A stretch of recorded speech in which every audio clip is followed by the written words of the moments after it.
भजन कर राम दुहाई रे। और जन्म अनमोल ली तुझे दिया नरदे ही पाई रे। कितना अनमोल जन्म तुझे दे रखे, मनुष्य शरीर तुझे प्राप्त है।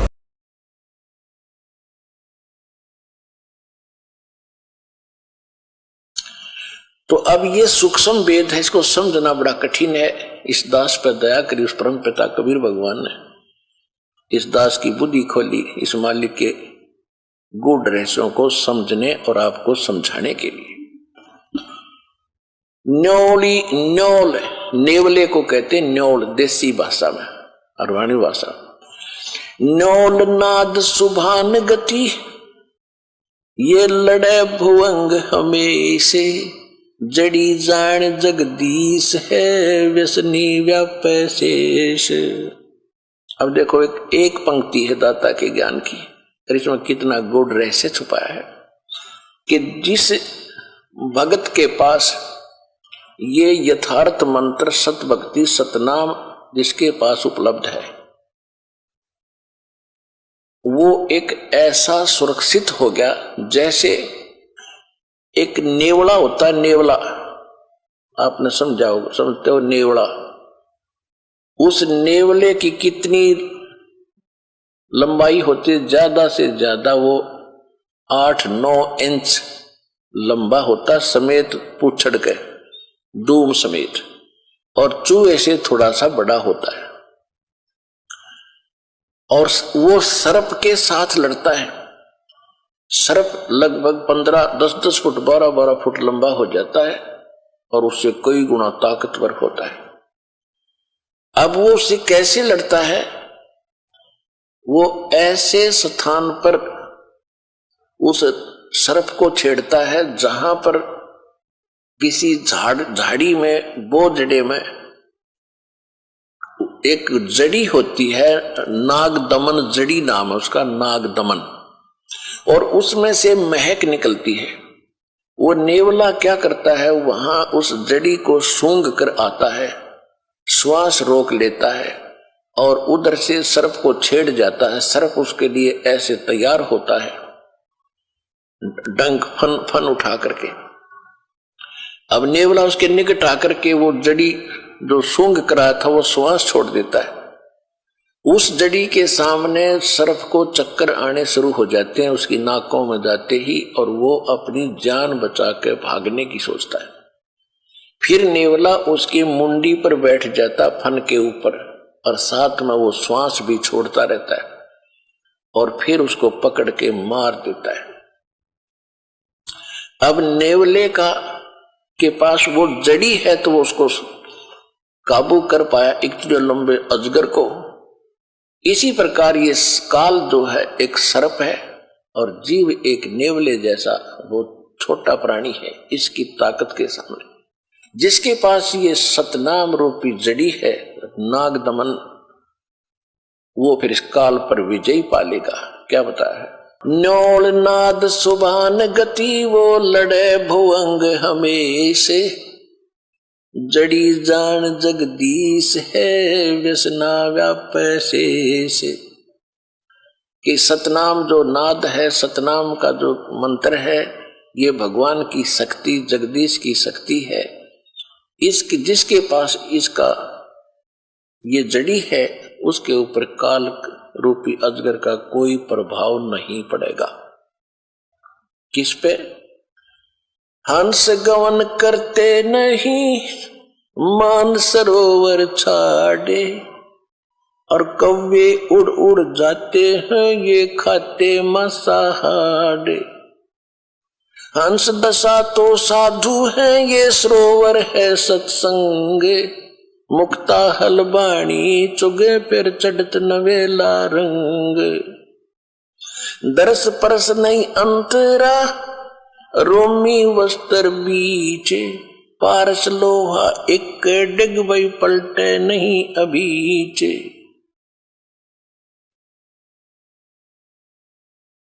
अब क्या बताते हैं कि हंस गमन करते नहीं, मान सरोवर छाड़। और कौवे उड़ उड़ जाते हैं, वो खाते मांसाहार। हंस किसे कहते हैं? हंस एक पक्षी है जो बुगले जैसा होता है। बुगले में और हंस में डिफरेंस देखने के लिए ये बताया जाता है कि हंस, एक ही सरोवर में हंस भी होते हैं, बुगले भी होते हैं। बुगले खाते हैं मछलियां या कीड़े मकोड़े, हंस नहीं खाएगा। हंस केवल मोती खाता है। दूसरे हंस में एक और गुण दिया है परमात्मा ने कि एक गिलास दूध में एक गिलास पानी डाल दीजिए और हंस के सामने रख दो। हंस में ऐसी ताकत शक्ति दी है कि वो दूध को पी लेगा, एक गिलास पानी उससे छोड़ देगा। वैसे दूध से पानी अलग होना बड़ा असंभव है और उसमें वो ताकत है। तो इसी प्रकार जो भक्त हैं, जिन्होंने दूध और पानी छान लिया, जिन्होंने कीड़े मकोड़े खाने छोड़ दिए, यानी बीड़ी शराब मांस तम्बाकू ये बकवाद थी ये त्याग दी, वो हंस जैसी वृत्ति के सूचे भक्त बन गए। अब कहते हैं कि हंस गवन करते नहीं मान सरोवर छाड़, और कौवे उड़ उड़ जाते हैं जो खाते मांसाहार। यानी जो हंस है वो सत्संग को नहीं छोड़ सकते। जो कौवे जैसी वृत्ति के व्यक्ति हैं, जिन्होंने बकवाद छूटती नहीं, वो सत्संग छोड़कर बकवादें करते रहते हैं। हंस दशा तो साधु है, हंस दशा तो साध है, और सरोवर है सत्संगे। मुक्ता हलवाणी चुग ये चढ़त नवेला रंगे। अब उन हंसों के लिए ये सत्संग रूपी सरोवर है, और ये साधु आत्मा ये है हंस। हंस दशा तो साध है और सरोवर है सत्संग, और यहाँ ये परमात्मा की अमृतवाणी रूपी मोती खा रहे हैं। और फिर चढ़े नवेला रंग, दूना अच्छा भाव बनता चला जाएगा। जो सत्संग में आए जाएंगे डटे रहेंगे। और हंस गवन करते नहीं, हंस गवन हंस नहीं जाते मान सरोवर छाड़े। ये कौवे उड़ उड़ जाते हैं वो खाते मांसाहार। तो जो पुण्यात्मा परमात्मा के चरणों में आगे ज्ञान समझ लिया, फिर संसारिक कार्यों में उनकी रुचि नहीं रहेगी। कौन से कार्य? जो कुरीतियां हैं, विवाह शादी में बकवाद नाचना गाना, दहेज देकर अपनी फोकट में बनाना, फिर कर्जे में दबा रहना, ये इस तरह की बकवादें, शराब मांस तम्बाकू और इन राजनीति में धक्के खाना, ये हंस नहीं करेंगे, भक्त नहीं कर सकता। वो तो कव्य जैसे लोग हैं जिनको वृत्ति ही गलत है, वो ही सत्संग छोड़कर इन बकवादों में जाते हैं। अब फिर क्या बताते हैं? द्वार धनी के पड़ा रहे और धक्के धनी के खावे। 100 काल झकझोल ही पर द्वार छोड़ ना जावे। इस मार्ग में सफल होने का एक फार्मूला बताया है कि जब ज्ञान हो जाता है, परम संत की पहचान हो जाती है, कहते हैं द्वार धनी के पड़ा रहे और धक्के धनी के खावे। आवे और जावे भगवान के चरणों में, और चाहे कितने ही आपत्ति आप पर काल देवे, जैसे संसारिक, क्योंकि आपने नाम ले लिया, अब धीरे धीरे आपका सब संकट दूर होने लगेंगे। तो आप ऐसा महसूस करोगे कि जैसे कोई आपत्ति आ गई नाम लेने से। नहीं, आपत्ति तक टल रही है आपकी। अगर नाम ना ले रखा होता तो जान जानी थी। आपको कई भक्त मिलते हैं, कहते हैं जी नाम लेने के बाद मैं वहां से छोड़ कर आया हूं, मेरे ऐसी कुछ तकलीफ होगी। भले आदमी, वहां से तो नरक था, सीधा काल था, वो तेरी जान जानी थी। यहाँ आने के बाद तो तेरी जान बच गई छोटे मोटे इस दुख थे। तो क्या कहते हैं कि द्वार धनी के पड़ा रहे और धक्के धनी के खावे, और 100 काल झकझोल ही, काल बीच में बेशक झटके दे पर द्वार छोड़ नहीं जावे। अब जैसे आप यहां आते हो, सतगुरु क्या होते हैं? एक सतगुरु की उपमा ये भी है कि सतगुरु एक धोबी है और जीव है एक कपड़ा जो संसार के कर्मों में घना मैला हो गया। अब धोबी किसी का कपड़ा धोने के लिए आता है, राजा का भी होता है, अधिकारियों के भी होते हैं, उन सभी कपड़ों को कैसे धोता था वो? पहले तो उनको जल में भिगोता था और फिर उन्हें पकड़ कर पत्थर पर मट्टाए मट मारा करता, गद्दाए गद, जब तक मैल ना छूट ले, इतने मुक्कियां गिल्ला लातों के साथ, और फिर पत्थर पर पटक पटक मारे। तो उस कपड़े का दुश्मन नहीं है, और वो कपड़ा न्यू क्या बता, मैं तो गढ़ दिया इसने यू क्या करे? तो वो मैल निकाल रहा है आपके अंदर से, दोष निकाल रहे हैं परमात्मा। परमात्मा की शरण में आने के बाद छोटी मोटी कोई हरकत होती है तो गॉड गिवन समझना कि आपको पटका जा रहा है उस धोबी के गांठ की तरह।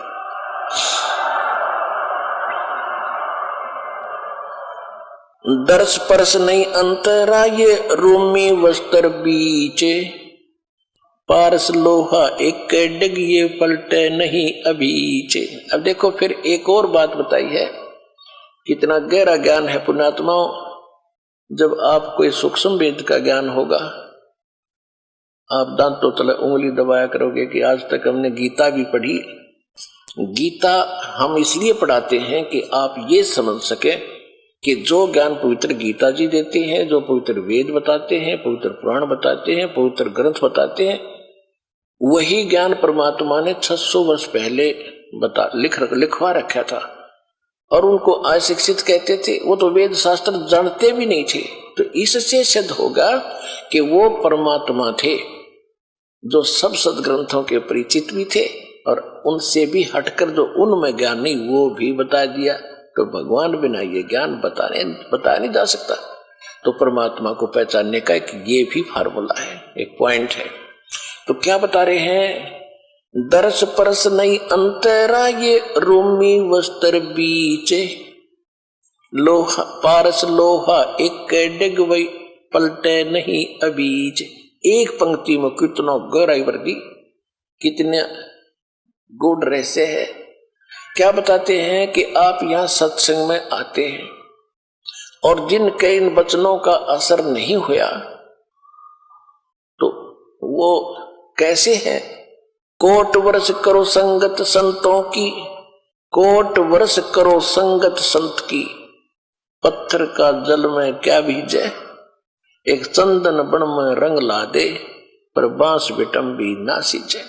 क्या बताते हैं कि जैसे सत्संग में भी आते हैं और फिर विकार भी करते हैं, उनके बारे में बताया है कि जैसे करोड़ वर्ष करो संगत संत की, संतों की, पत्थर का जल में क्या भीजे, जैसे पत्थर को जल में डाल दे चाहे 20 फुट नीचे गहराई में, और निकालने के बाद फिर उन दोनों टुकड़ों को तुरंत ही ऐसे रगड़ दो, तुरंत आग पाटेगी, चिंगारी पाटेंगी, निकलेंगी। इससे सिद्ध हुआ कि जल से तो असर होना चाहिए था, वो अंगारी नहीं पाटनी होनी चाहिए थी, नहीं निकलनी चाहिए थी, लेकिन उसके जल का असर नहीं हुआ, वो न्यो का न्यो पड़ा है, एज इट इज विकार उसमें। इसी प्रकार जो सत्संग में आते हैं उनको कहते हैं करोड़ वर्ष करो संगत संतों की, और पत्थर का जल में क्या भीजे, क्या भीगे, और चंदन बन में रंग ला दे, एक बांस बिटम भी ना सींचे। ये सूक्ष्म वेद की वाणी है, गरीबदास साहिब जी की वाणी है। क्या बताया कि जैसे चंदन का पेड़ होता है, आसपास के चाहे नीम हो, जंडी हो, कोई पीपल हो, उन सभी आसपास के पेड़ों को अपनी महक छोड़ छोड़ के अपनी सुगंध युक्त कर देता है, और वो भी चंदन जैसी महक देने लग जाते हैं। लेकिन बांस, बंबू जिसकी लाठी बने हैं, कहते वो बांस चाहे उसका साथ उग गया चंदन का, बांस का असर नहीं होता। तो क्या बताते हैं कि कोट वर्ष करो संगत संतों की, और पत्थर का जल में क्या भीजे, और चंदन बन में रंग ला दे, एक बांस बिटम्बी ना सींचे। तो जो बांस जैसे और पत्थर जैसे व्यक्ति हैं उनका तो असर हो को नहीं तो परमात्मा की वाणी आपको चंद्र बना दिया और आप ही आगे जा के सब न सुनाते हो। आप अपनी महक आगे छोड़ छोड़ के अपने भाई बहन रिश्तेदारों तक ये महक भगवान की छोड़ रहे हो। अब क्या बताते हैं कि यहां आते भी हैं और सही ढंग से लगते नहीं। उसके विषय में बताया कि दर्श परस नहीं अंतरा और रूमी वस्त्र बीज। जैसे एक पत्थर होता था जिसको पारस पत्थर बोलते, और उस पारस पत्थर में पत्थर जैसा ही होता है, उसकी पहचान नहीं हो सकती। उसकी पहचान यही है कि जिस समय वो लोहे से टच होता है तो पूरे उस लोहे के उस गट्ठे को, जैसे ये गाडर का बिठा दिया किसी कोने में, गाडर होते हैं ना, गाडर आपने देखे कड़ियों की तरह लोहे के गाडर होते हैं लंबे लंबे, एक गाडर का कहीं भी बिठा दिया, टच कर दिया तो पूरे गाडर को सोना बना देता वो। अब क्या कहते हैं कि उस पारस पत्थर और लोहे के बीच में कतीनों साथ साथ रखे हो और उनके बीच में इतना अंतर हो जैसे पहले एक रोम से बनकर कपड़ा आता था बहुत पतला। अब क्या कहते हैं कि यदि पत्थर को, उस पारस को और लोहे को बिल्कुल निकट रखा हुआ है और उसमें केवल इतना अंतर हो जितना रोमी वस्त्र यानी पतली सी वायल होती थी, यानी बिल्कुल बाल से भी कम डिफरेंस भी उसमें हो, आपस में मिलन ना मिले हो, और ये इंतजार कर रहे हो कि दोनों पत्थर भी रख दिया, पारस सोना भी साथ में है, पारस भी रखा है और लोहा पत्थर सोना बना नहीं। कहते रूमी वस्त्र अंतरा और पारस लोहे बीज, और कहते हैं दर्श परस नहीं अंतरा रूमी वस्त्र बीज, और पारस लोहा एक कर डेग फिर पलटे नहीं अबीज। यानी इतना भी अंतर रह गया तो भी परिवर्तन नहीं होगा और वो दिखेगा कति साथ रखा हुआ। तो ये कहते हैं जो सत्संग में आते हैं और जिनके इन बातों का असर नहीं हो रहा तो उनकी भावना भगवान से जुड़ी नहीं है, वो दिक्कत के भगत है पर भक्ति उनमें प्रवेश है नहीं। तो वो जब होएगी जब वो सही ढंग से मालिक से मिलेंगे। कहते हैं बिन गुरु मिले मोहे ना पावे। गुरु के प्रति जब आपका ऐसा भाव बनेगा और तब परमात्मा में कि आपके अंदर वो भक्ति और ये ज्ञान संचरित होता है।